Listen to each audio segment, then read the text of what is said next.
Haji Ahmad Dahlan lahir pada tanggal 1 Agustus 1868.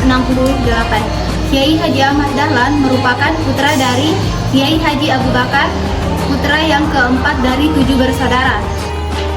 Kiai Haji Abu Bakar merupakan ulama terkemuka serta khatib di Masjid Akbar Kesultanan Yogyakarta. Ibu beliau merupakan keturunan dari Kiai Haji Ibrahim, salah seorang penghulu di Kesultanan Yogyakarta. Nama kecil Kiai Haji Ahmad Dahlan adalah Muhammad Darwis. Beliau putra keempat dari 7 bersaudara, yang seluruh saudaranya adalah perempuan kecuali adik bungsunya. Beliau keturunan ke-12 dari Kiai Haji Ahmad Ibrahim. Beliau termasuk keturunan ke-12 dari Maulana Malik Ibrahim, yaitu salah seorang terkemuka di antara wali songo, yaitu pelopor penyebar agama Islam di tanah Jawa. Pada umur 15 tahun, beliau berangkat haji ke Mekah dan menetap di Pada umur 15 tahun, beliau berangkat haji ke Mekah dan tinggal di Mekah selama 5 tahun. Dan pada saat ini, Kiai Haji Ahmad Dahlan mulai berinteraksi dengan para pemikir-pemikir pembaharu Islam seperti Muhammad Abdul Al-Afghani, Rashid Ridha, dan Ibnu Taimiyah. Saat kembali ke Indonesia pada tahun 1888, beliau mengganti nama menjadi Ahmad Dahlan. Pada tahun 1903, beliau berangkat lagi ke Mekah dan menetap di sana selama kurang lebih 2 tahun.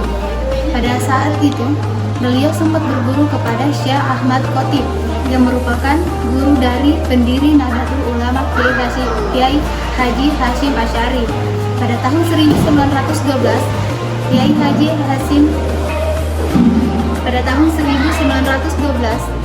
Kiai Haji Ahmad Dahlan mendirikan Muhammadiyah di Kampung Kauman, Yogyakarta.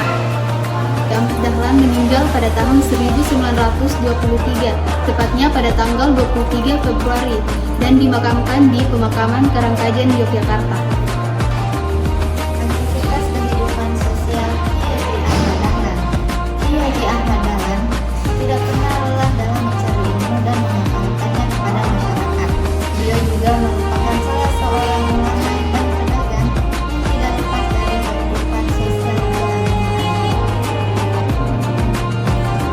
Salah satu aktivitas sosial keagamaan yang beliau lakukan ketika menyampai khatib, yaitu menyampaikan ilmu pembaharuan tentang adanya kekeliruan arah kiblat sholat yang sebenarnya.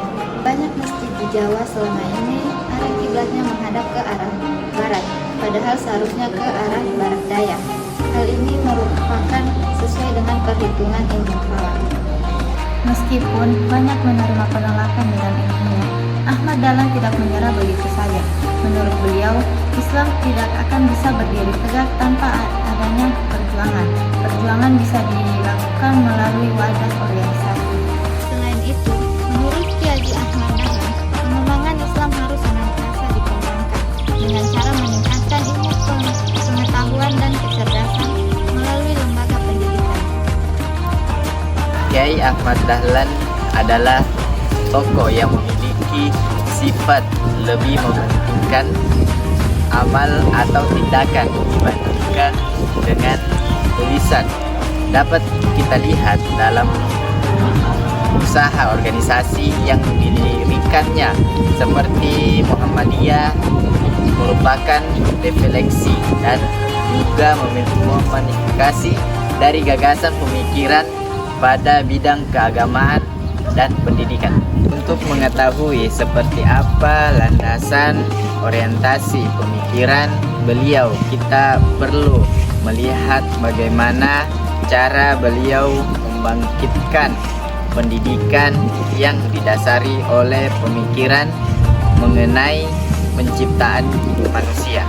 Dari Ahmad Dahlan sendiri, pemikiran melandasi dua sisi. Yang pertama, manusia sebagai hamba Allah. Yang kedua, manusia sebagai khalifah. Ingatlah ketika Tuhan membuat firman kepada para malaikat, sesungguhnya aku hendak menjadikan khalifah di bumi. Yang keempat, pemikiran pendidikan Islam menurut Kiai Haji Ahmad Dahlan, yaitu yang pertama, integrasi antara ilmu dan amalnya.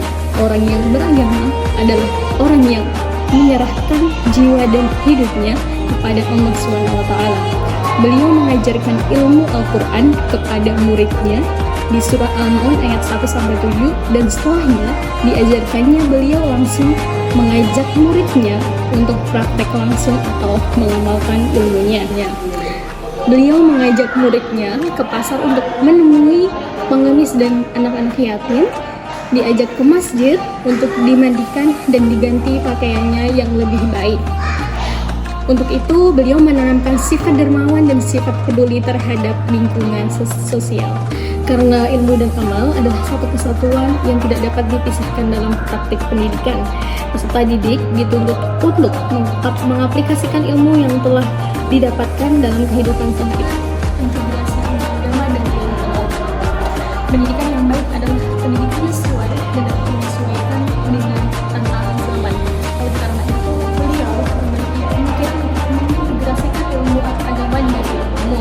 Peserta didik dapat lebih mengenal kehidupan sosial, budaya, dan politik tanpa harus mengubahkan tujuan utama dalam kehidupannya itu mencapai kebahagiaan dunia. Yang ketiga, kebebasan berpikir. Menurut Kiai Haji Ahmad Dahlan, salah satu penyebab kemunduran Islam adalah kejenuhan pemikiran umatnya. Oleh karena itu, pemikiran soal kebebasan berpikir ini menjadi salah satu atribut penting dalam kemajuan pendidikan Islam.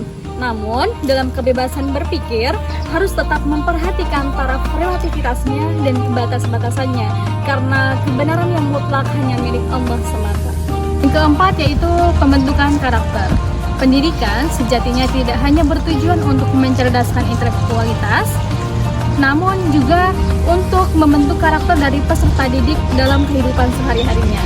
Karena dengan iman yang kokoh, maka segala perbuatan dengan dasar niat hanya kepada Allah, maka perbuatan tersebut akan dimudahkan olehnya.